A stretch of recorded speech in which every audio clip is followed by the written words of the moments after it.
எதனால டெம்பர் ஆகுனா வெயில் அதிகமாக பட்டதுன்னா டெம்பர் ஆகும். அப்போ மட்டும் கொஞ்சம் சிரமமாக இருக்கும். அப்போ என்ன பண்ணலான்னா இதை வந்து கீ கொடுக்குற மாதிரி திருப்பினீங்கன்னா கட் ஆகிடும். இப்படி திருப்பினீங்கன்னா கட் ஆகும். கீ மாதிரி திரும்பி ஆட்டோமேட்டிக் கட் ஆகும். அப்படி இல்லைன்னா நம்ம வந்து டாட் பின் பண்ணிக்கலாம். ஓகேவா?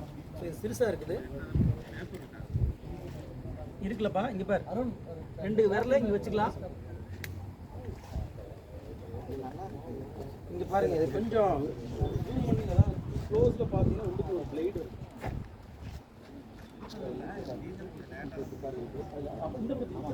ஏன்னா சில நேரத்தில் வெயில் பட்டால் இந்த பிளாஸ்டிக் வந்து ஹார்ட் ஆகிறதுக்கும் வாய்ப்பு இருக்குது. அப்போ நம்ம கீ கொடுக்குற மாதிரி இப்படி திருப்பினா கட் ஆயிரும். ஸோ இது செகண்ட் ஆப்ஷன். பயப்படலாம் ஒன்றும் வேண்டியதில்லை.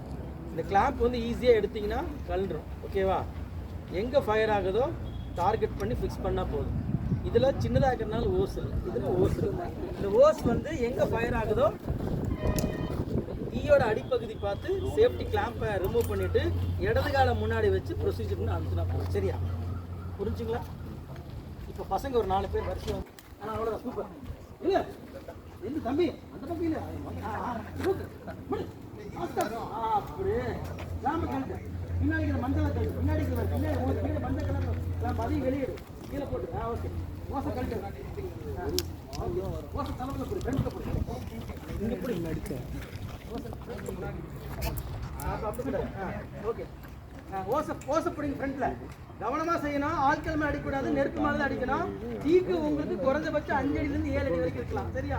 இப்போ 7 அடி பக்கத்துக்கு போங்க, முன்னாடி போங்க. Okay, stop. அடிங்க. தீ நெருப்பு இல்லை, பத்து பறந்துருச்சு.